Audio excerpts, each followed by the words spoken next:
India TV YouTube channel को subscribe करें और बेल आइकन दबाएं। ट्रांसफर पोस्टिंग रैकेट के खुलासे पर अब महाराष्ट्र की महाविकास अघाड़ी सरकार की तरफ से सफाई भी आई है। उद्धव सरकार ने दावा किया है कि ट्रांसफर पोस्टिंग से उसका कोई लेना देना नहीं है। महाविकास अघाड़ी सरकार में शामिल एनसीपी ने दावा किया कि इंटेलिजेंस कमिश्नर रश्मि शुक्ला की रिपोर्ट में जिन नामों का जिक्र है उनमें से 80% अफसरों के ट्रांसफर हुए ही नहीं। एनसीपी के मुताबिक जो 20% ट्रांसफर हुए उनके नामों की सिफारिश भी खुद तत्कालीन डीजीपी सुबोध जायसवाल ने की थी। एक बार फिर से आपको बता दें, महाराष्ट्र में ट्रांसफर पोस्टिंग रैकेट पर एक सीक्रेट दस्तावेज सामने आया है। इस गोपनीय दस्तावेज में उन दलालों के, उन ब्रोकर्स के नाम हैं जो ट्रांसफर पोस्टिंग के खेल में शामिल थे। आईपीएस ऑफिसर रश्मि शुक्ला और इंटेलिजेंस विभाग की इन चिट्ठियों के जरिए बीजेपी ने दावा किया कि दलाल बड़े बड़े नेताओं के संपर्क में थे और मोटी रकम लेकर पुलिस वालों की ट्रांसफर और पोस्टिंग करवा रहे थे। सीक्रेट दस्तावेज में 29 पुलिस वालों के नाम हैं जिन्होंने दलालों से संपर्क किया। सीक्रेट दस्तावेज के मुताबिक 14 पुलिस वाले ऐसे हैं जिन्होंने अपनी करंट पोस्टिंग की डिटेल भी दी थी। 15 पुलिस ऑफिसर ऐसे हैं जिन्होंने दलालों को यह भी बताया कि उन्हें नया ट्रांसफर कहां चाहिए। दिनेश मौर्य इस वक्त हमारे साथ जुड़ चुके हैं। दिनेश, जो सफाई सरकार की तरफ से आई है उसमें कितना दम नजर आता है आपको? देखिए, सरकार अपनी सफाई में ये सारी तमाम चीज़ें कह रही है। अगर उन्होंने कुछ भी गलत नहीं किया है तो उन्हें जांच से कोई एतराज़ नहीं होना चाहिए, ये एक बात। दूसरी बात, 25 अगस्त 2020 को जब ये रिपोर्ट सौंपी गई थी तब इस रिपोर्ट पर कार्रवाई क्यों नहीं की गई? आज दावा किया जा रहा है सरकार की तरफ से कि रश्मि शुक्ला ने इन फोन को टैप करते वक्त किसी तरह की इजाजत सरकार से नहीं ली थी। वहीं दूसरी तरफ फडणवीस ने दावा किया था कि एसीएस से बाकायदा परमिशन ली गई है। अब मान भी लिया जाए कि अगर 80% ट्रांसफर नहीं हुए थे तो जांच से क्यों एतराज होना चाहिए? जो सीबीआई जांच की मांग हो रही है, अगर सरकार का दामन साफ है तो उन्हें जांच करवा लेनी चाहिए। जांच के लिए जो है सीबीआई की मांग हो रही है उसे अप्रूव कर देना चाहिए, लेकिन अब तक सरकार की तरफ से ऐसा नहीं किया जा रहा। उल्टा जिस आईपीएस अफसर ने इस जांच को कंडक्ट किया था, बाकायदा एक लंबी जांच हुई, कई घंटों तक की, तमाम जो ब्रोकर्स है उनकी कॉल रिकॉर्डिंग की गई, उसके बाद जो नाम सामने आ रहा था उसे क्रॉस वेरीफाई किया गया और एक कॉम्प्रिहेंसिव रिपोर्ट जो बनाकर डीजीपी को दिया जाता है, डीजीपी से ये एसीएस होम के पास जाती है, लेकिन कार्रवाई नहीं की जाती है। तो अब कहीं ना कहीं जरूर ये लग रहा है कि सरकार की तरफ से भी जो है कुछ छिपाने की कोशिश जरूर की जा रही है। अगर उनका दामन पाक साफ है तो उन्हें जांच के लिए हामी भर देनी चाहिए। जी, कितना छिपाया जा रहा है और कितना बताया जा रहा है, कुछ वक्त में तस्वीर और साफ होगी। ज्योति, आपके पास जो लिस्ट मौजूद है, जो डॉक्यूमेंट्स है, उसमें कोई और खास बात जो आपने अभी पढ़ी हो जो आप बताना चाहें? हुसैन, बिल्कुल, एक बार फिर से वो तमाम दर्शक जो अभी हमारे साथ जुड़े हैं उन्हें हम ये वो लिस्ट है जो रश्मि शुक्ला ने तैयार किया था और डीजीपी को उस वक्त दिया था। ये अगस्त 2020 की बात है और इसमें ये 29 ऑफिसर्स के नाम हैं। ये पहले सेक्शन में अगर आप देखें, ये जो दूसरा सेक्शन है इसमें इन सभी ऑफिसर्स के, इनमें से किसने किसको संपर्क किया, कितने पैसे दिए, कहाँ की पोस्टिंग। और ज्योति, इसमें कई आईपीएस अधिकारी नजर आ रहे हैं। एग्जैक्टली, ये ऊपर से लेकर 4-5 नाम जो है। बिल्कुल हुसैन, ये ऊपर के 8 नाम आप देखिए, 7 नाम ये पूरे आईपीएस ऑफिसर्स हैं, फिर एसपी हैं, ये भी आईपीएस ही हैं, और इसके बाद एडिशनल एसपी से लेकर डीसीपी, डीवाईएसपी, कुछ इंस्पेक्टर्स के भी नाम शामिल हैं। उनका जो उस वक्त का पोस्टिंग था उन्होंने उसका किया है। और हुसैन, ये देखिए पीछे जो 4 नाम हैं ये भी सारे महाराष्ट्र के पुलिस ऑफिसर्स हैं। इन्होंने बाकायदा ये बता दिया है कि हमें इन जगहों पर हमारी पोस्टिंग चाहिए, चाहे वो नवी मुंबई हो, औरंगाबाद हो, सोलापुर हो। यानी कि जो जिक्र देवेंद्र फडणवीस ने किया कि ब्रोकर्स किस तरह से ट्रांसफर रैकेट चला रहे थे, ये बाकायदा उसका एक सबूत टाइप नजर आ रहा है। और इसी के आधार पर कुछ नाम नीचे हुसैन, इसमें जो बहुत सनसनीखेज खुलासे हैं, ये टोटल 29 नेम्स की लिस्ट। और अगर इसी लिस्ट में आप नीचे जाएं तो बाकायदा महाराष्ट्र के उन तमाम मंत्रियों के नाम, जिसमें होम मिनिस्टर अनिल देशमुख का भी नाम शामिल है, उद्धव ठाकरे का भी नाम शामिल है, शरद पवार का भी नाम शामिल है, आदित्य ठाकरे का भी नाम शामिल है। ये जो 4 ब्रोकर थे ये सभी उनके संपर्क में थे और ये जो पुलिस ऑफिसर्स होते हैं ये इनके संपर्क में आते हैं। इन पर इतना ज्यादा विश्वास है कि ये इनका तबादला अपनी मनमर्जी जगह पर करवा सकते हैं। बीजेपी ने जो गोपनीय चिट्ठी जारी की है उसमें एक ऐसा खुलासा है जिससे ठाकरे सरकार हिल जाएगी। मुख्य सचिव सीताराम कुंटे वर्षा बंगले पहुंचे हैं। उद्धव ठाकरे से मुलाकात चल रही है इस वक्त। रश्मि शुक्ला ने मुख्य सचिव कुंटे को चिट्ठी लिखी थी और अब मुख्य सचिव सीताराम कुंटे उद्धव ठाकरे से मुलाकात करने उनके घर पहुंचे हुए हैं। ये मुलाकात चल रही है।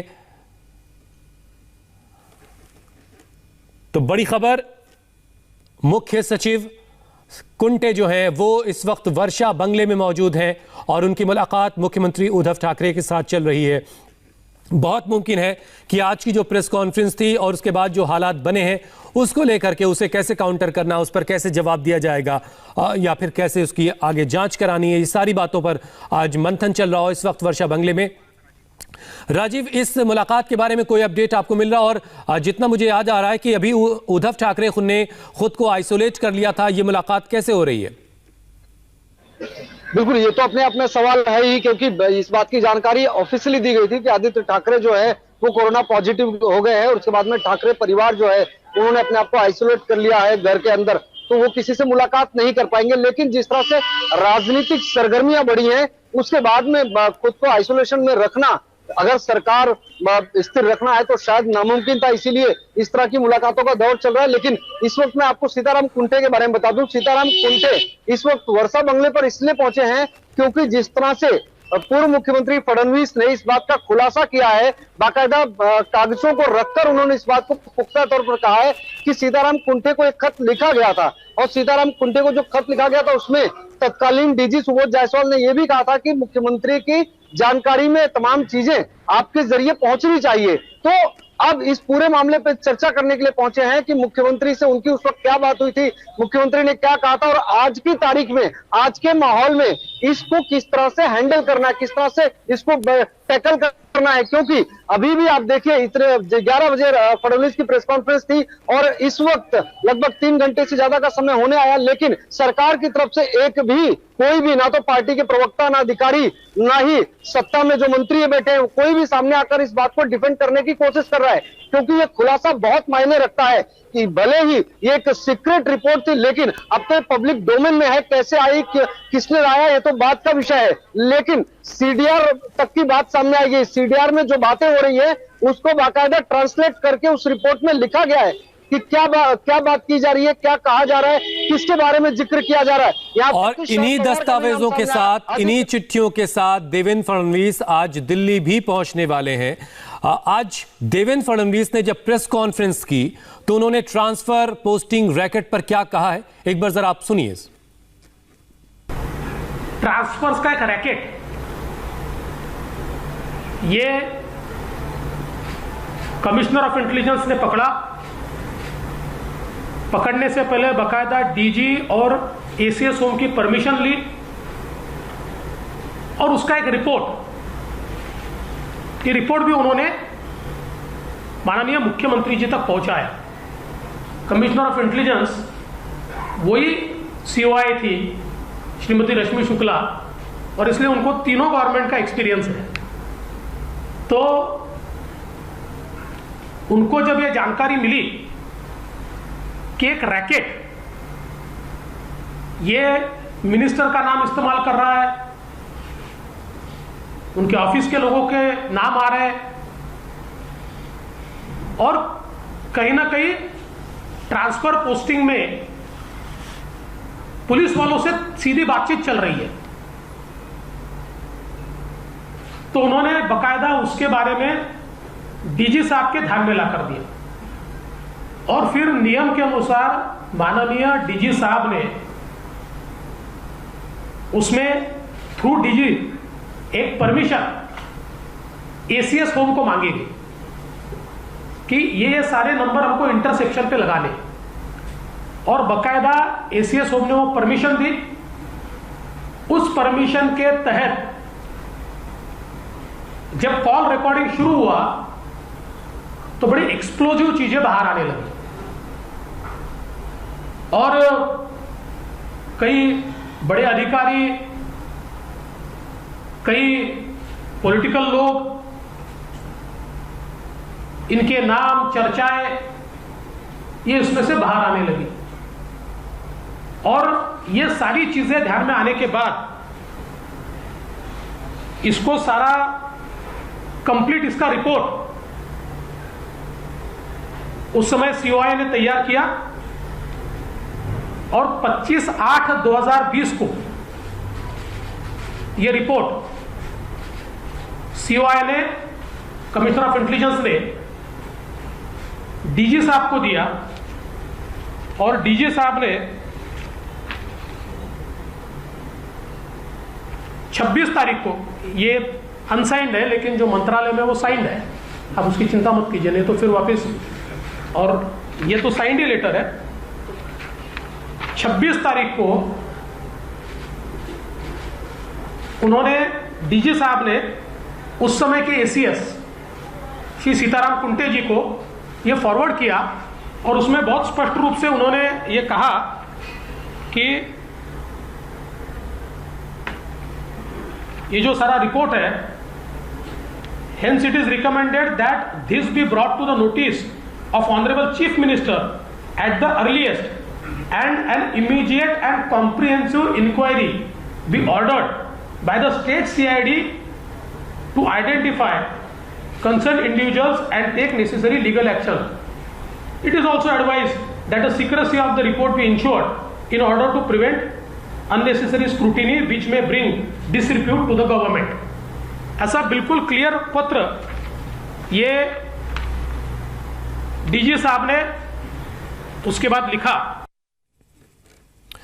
तो देवेंद्र फडणवीस को आपने सुना और देवेंद्र फडणवीस इन सारे डॉक्यूमेंट्स के साथ आज दिल्ली पहुंच रहे हैं। दिनेश, फडणवीस ने कोई अपनी तरफ से एप्लीकेशन भी तैयार की होगी, जब वो होम सेक्रेटरी से मिलेंगे उस एप्लीकेशन के जरिए वो अपनी मांग रखेंगे, तो उसमें क्या क्या बातें हैं, कुछ जानकारी मिल सकी है?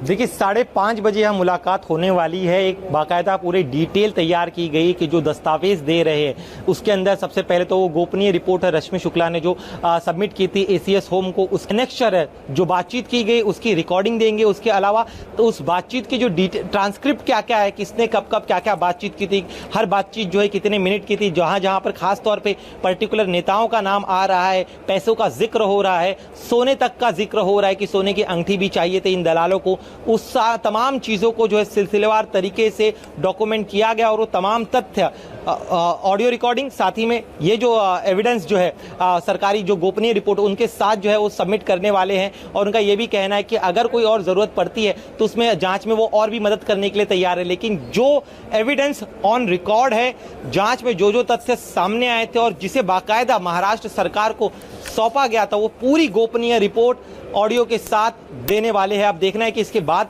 होम सेक्रेटरी क्या करते हैं, लेकिन जितने तथ्य विपक्ष अपने पास जुटा पाया था वो तमाम तथ्य जो है आज हैंडओवर कर दिए जाएंगे। तो आज शाम ये अहम मुलाकात होनी, देवेंद्र फडणवीस तमाम डॉक्यूमेंट्स, तमाम दस्तावेजों के साथ एक एप्लीकेशन लेकर होम सेक्रेटरी सेंटर से मुलाकात करेंगे और इस पूरे मामले में कार्रवाई की वो मांग करेंगे। दिनेश, राजीव और ज्योति इस वक्त मेरे साथ बने हुए, एक छोटा सा ब्रेक हम ले रहे हैं। मनसुख मर्डर केस में ATS ने वॉल्वो गाड़ी का फॉरेंसिक टेस्ट करवाया, फॉरेंसिक जांच करवाई है। इस जांच में ATS को क्या कुछ मिला है ये भी आपको बताएंगे ब्रेक के बाद। नमस्ते, मैं हूं मीनाक्षी जोशी। वीडियो और खबरों से अपडेट रहने के लिए India TV YouTube channel subscribe करें, बेल आइकन दबाना ना भूलें। जुड़े रहें इंडिया टीवी के साथ।